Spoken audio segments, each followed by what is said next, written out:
Mga boss, kamusta? Ako po si Curious Kid. Welcome sa aking munting YouTube channel kung saan pwedeng kapulutan ng kaalaman ang pagiging mausisa.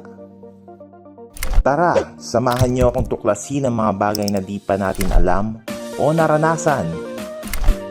Pakilike na rin ang video na to at napakalaking bagay sa akin ang inyong pag-subscribe. Simulan na natin. Ngayon ay ibabahagi ko sa inyo kung paano mag-assemble ng movable appliance stand. Ito ay magandang patungan ng mabibigat na bagay, gaya ng washing machine at kaya siguro yung mga mini refrigerator. Pinapanatili nito ang ventilation sa ilalim ng ating appliances. Anti-moisture, anti-rust, anti-flood, madaling ilipat ng pwesto at linisin. Ang maximum load nito ay hanggang 138 kilos at maaari itong ma-stretch hanggang 56 by 56 centimeters dahil adjustable ito. Nakabili ako nito online sa Shopee sa halagang 238 pesos lamang.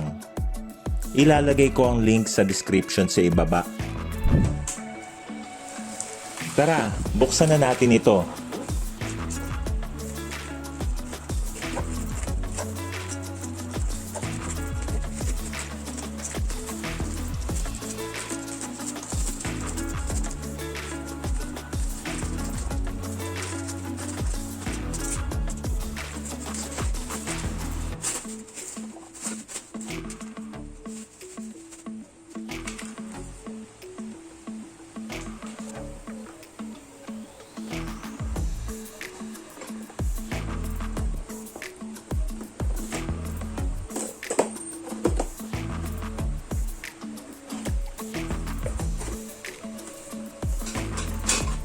Sa loob ay may 4 na tubular.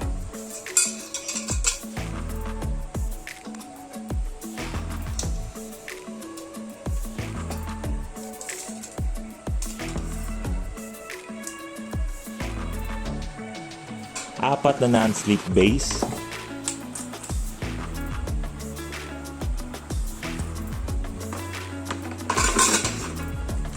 At screws and bolts.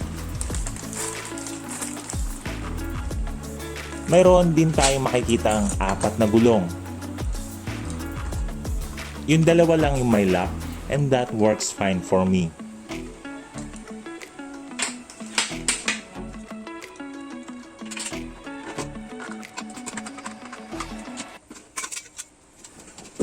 Yun na lahat yung laman ng box.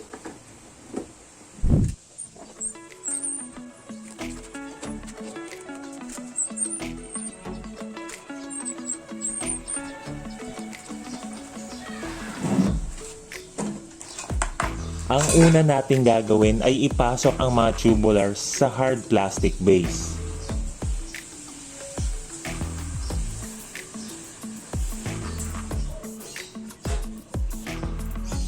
Pagkatapos ay alamin natin kung ano ang sukat ng ating appliances.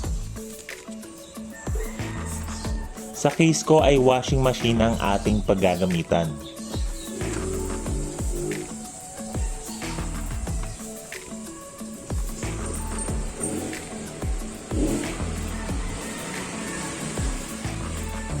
Sa ilalim ng base ay may maliliit na square holes para makita kung gaano nakalalim ang naipasok na tubular.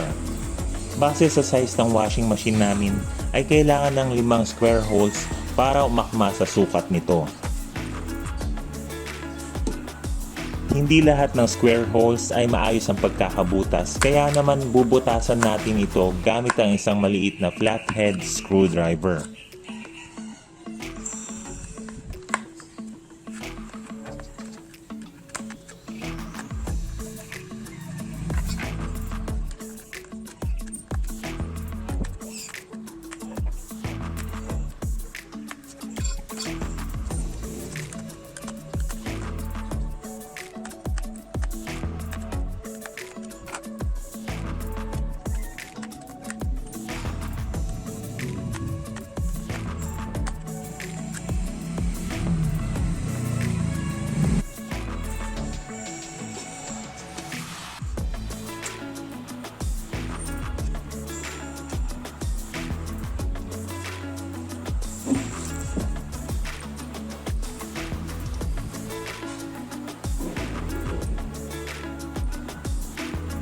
Ngayong alam na natin ang sukat ay buuin na natin ito.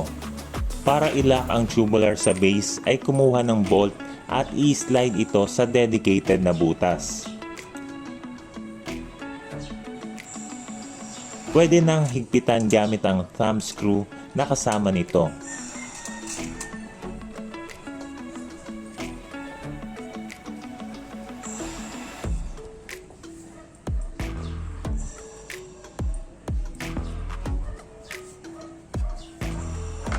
Gawin lang natin ito sa lahat ng sides.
Kapag buo na ang frame ng ating stand, ay maaari na nating ilagay ang mga gulong.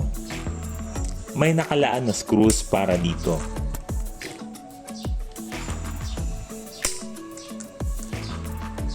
Kapag naglalagay ng 4 na screws, ay maa-advise ko na gawin itong padiagonal lagi. Magiging lapat ang ini-screw natin sa pinagkakabitan pag ganito ang paraan na ating sinunod. Kapag kasi inuna yung isang side lang, ay maaaring nakalaylay o nakaangat ang kakahinatnan ng kabilang side.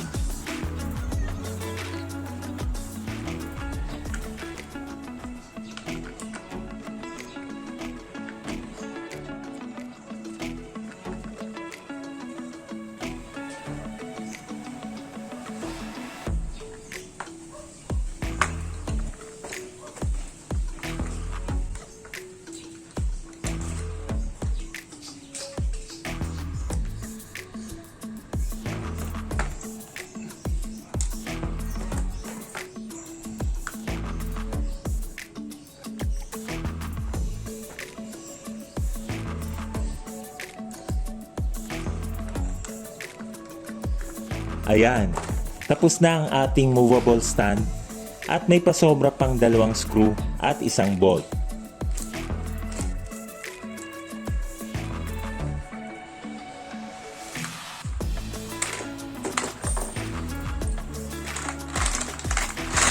Subukan nating ipatong ang ating washing machine kung kakayanin. Magpatulong tayo kay Bayaw para iangat.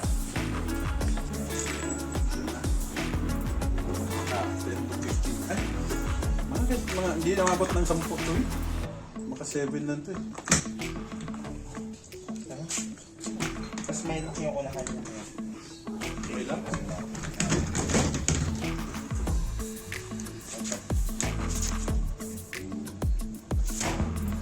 So, hindi gumalaw. Iba nga. Sige, ito lang.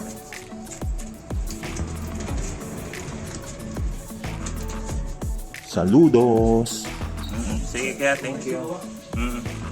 Kung ito ay nakatulong, ay ma-appreciate ko talaga if you like and subscribe. It will help me to do more videos just like this. Salamat sa panonood. At dyan nagtatapos ang ating pagtuklas. Ito muli si Curious Kid, ang nagpapaalala na lahat ay kayang-kayang gawin sa pagiging malikhain. At kung ikaw ay sisipagin, hanggang sa susunod na pag-uusisa mga bata. Adios!